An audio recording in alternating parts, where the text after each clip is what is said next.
বুখারী শরীফের হাওলাতে যে আল্লাহ পাকের অসংখ্য ফেরেশতারা আছে, নিযুক্ত আছে, তারা চতুর্দিকে ঘুরে ঘুরে দেখে। কি দেখে? কোথায় আল্লাহর বান্দারা আল্লাহর স্মরণ করছে, কোথায় আল্লাহর বড়াইত্ব বর্ণনা করছে, কোথায় কোরআন হাদিসের আলোক আলোচনা হচ্ছে, তারা ঘুরে ঘুরে দেখেন। যখন দেখতে থাকেন যে একটা মজলিসে, আজকে যে মজলিসে বসেছি, যদি আল্লাহ তাআলার কবুল হয়ে যায়, তো ফেরেশতারা ঘুরতে ঘুরতে দেখেছে এবং একে অপরকে বলতে থাকে, ভাই আমরা যে কাজ খুঁজছি সে কাজ তো পেয়ে গেছি, আসো বসে যাই।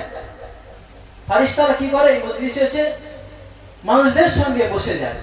এর আগে যে রাসূলুল্লাহ নিজে চোখে দেখেছেন, সাহাবাদের বর্ণনা করেছেন, অন্য হাদিসে রাসূল হাদিস বর্ণনা করতে বলছেন যে সাহাবীরা, ফেরেশতারা ঘুরতে ঘুরতে তারা মজলিসের চতুর্দিকে বসে যায়। তারা যখন মজলিস শেষ হয়ে যায়, আল্লাহ দরবারে ফিরে যায়।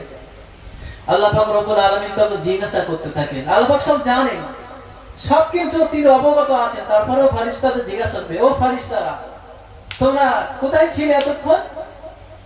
আল্লাহ, আপনার বান্দারা দুনিয়ার জিন্দেগিতে তারা মজলিস কায়েম করেছিল, আল্লাহ আপনার নামে তাসবিহ পড়ছিল, আপনার নামে জিকির করছিল, আল্লাহ আপনার নামে স্মরণ করছিল, আপনার বড়াইত্ব মহত্ব দ্বারা বর্ণনা করছিল, আল্লাহ সেখানে আমরা ছিলাম। আল্লাহ পাক রব্বুল আলামিন ওই সময় ফেরেশতাদেরকে বলবেন, ও আমার ফেরেশতারা, ও আমার মালাইকারা, বলো না দেখি ওই সমস্ত বান্দা বান্দীরা, আমি আল্লাহ পাক তারা কি আমাকে দেখেছে নাকি? ওই সমস্ত ফেরেশতারা বলবে, আল্লাহ পাক না না না, আল্লাহ তারা আপনাকে কখনোই চোখে দেখেনি। আল্লাহ পাক রব্বুল আলামিন বলবেন, ও আমার ফেরেশতারা, ও আমার মালাইকারা, তাহলে যদি তারা একবার সচোখে আমি আল্লাহ পাক আমাকে দেখতো, তাহলে কি করত?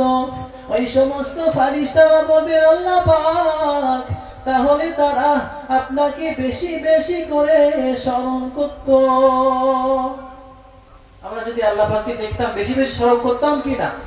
কিন্তু আমাদের দুনিয়ার জিন্দেগির সৌভাগ্য নেই, যা হবে পরকালে। আল্লাহ পাক তখন বলবেন, ফেরেশতারা তারা কি চেয়েছে? আমি আল্লাহ পাক আমার কাছে তারা মজলিস থেকে কি চেয়েছে?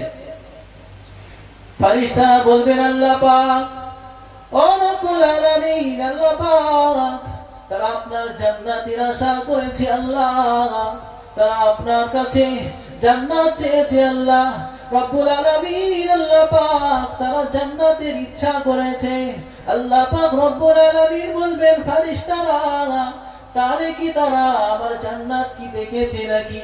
ফেরেশতারা বলবেন, আল্লাহ পাক না না, তারা আপনার জান্নাত কি দেখে না, আল্লাহ।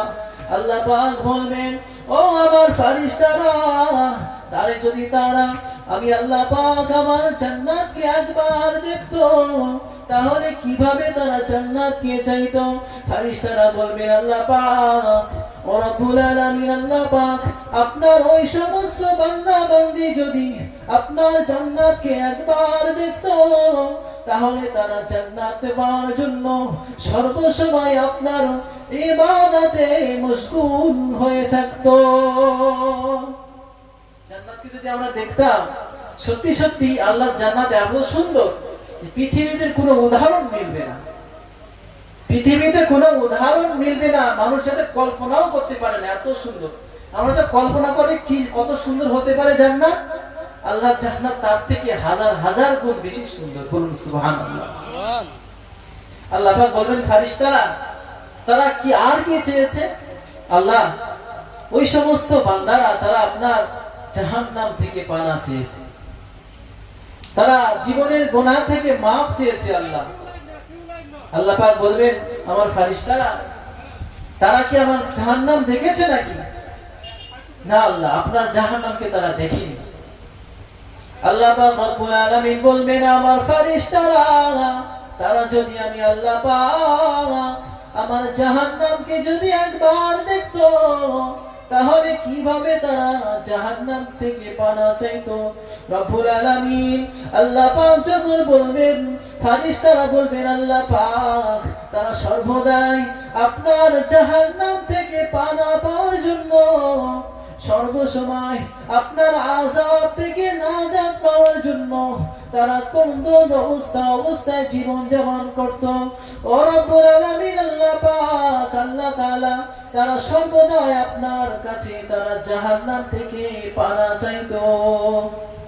আল্লাহ পাক রব্বুল আলামিন বলবেন, ও আমার ফেরেশতারা, ও আমার মালায়েকারা, তোমরা সাক্ষী দেখে যাও যে সমস্ত বান্দা বান্দীরা আমি আল্লাহ পাক আমাকে না দেখে বিশ্বাস করে নিয়েছে, যে সমস্ত বান্দা বান্দীরা আমি আল্লাহ পাক আমাকে না দেখে মেনে নিয়েছে, আমি আল্লাহ পাক ওই সমস্ত বান্দা বান্দীদের জীবনের সমস্ত গুনাহগুলিকে ক্ষমা করে দিলাম। জোরে হবে না? মজলিসের ওসিলা করে, মজলিসে বসার ওসিলা করে আল্লাহ পাক জীবনের সমস্ত গুনাহগুলি ক্ষমা করে দেয়। বলুন সুবহানাল্লাহ। আল্লাহ পাক রব্বুল আলামিন বলবেন, ও আমার ফেরেশতারা, ও আমার মালায়েকারা, তোমরা সাক্ষী থেকে যাও আমি আল্লাহ পাক তোমাদেরকে সাক্ষী রেখে দিলাম যে সমস্ত বান্দা বান্দীরা আমি আল্লাহ পাক আমার জান্নাতের আশা করেছে, আমার জান্নাত কে চেয়েছে, আমি আল্লাহ পাক তাদের চাওয়া পাকে কবুল করে নিলাম। আমি আল্লাহ পাক তাদের চাওয়া পাকে কবুল করে নিয়ে তাদের 7টা 8টা জান্নাতের দরজা তাদের জন্য খুলে দিলাম। মজলিসে বসার ওসিলা করে আল্লাহ পাক জান্নাতের 8টা দরজা খুলে দিলেন। সুবহানাল্লাহ।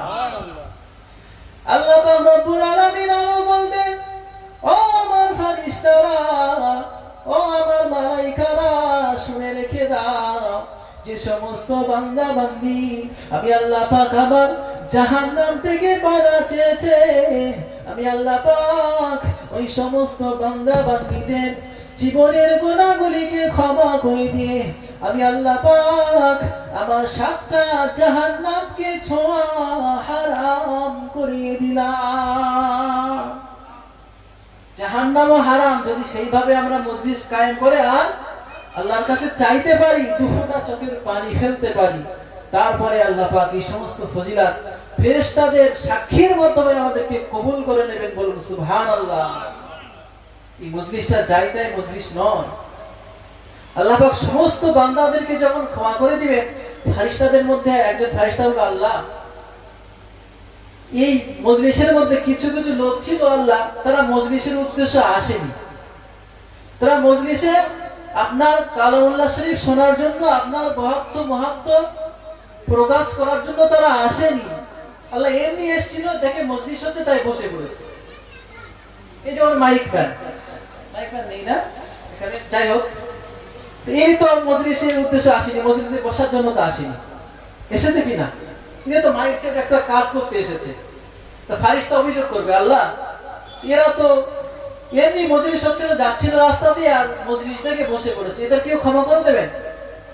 আল্লাহ পাক রব্বুল আলামিন বলবেন, ও আমার ফেরেশতারা, তোমরা সাক্ষী থেকে যাও, ও আমার মালায়েকারা, আমি আল্লাহ পাক বলে দিলাম যারা আমার নেক বান্দা বান্দীদের সংস্পর্শে বসেছে, তারা এমনি হলেও তো আমার নেক বান্দাদের মজলিসে তারা অবস্থান করেছে।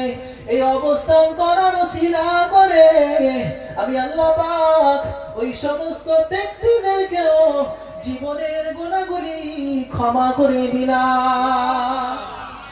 এই মজলিসটা যাইতাই মজলিস নয় গো। নারায়ে তাকবীর, নারায়ে তাকবীর। আবু নাঈম সিদ্দিকী সাহেব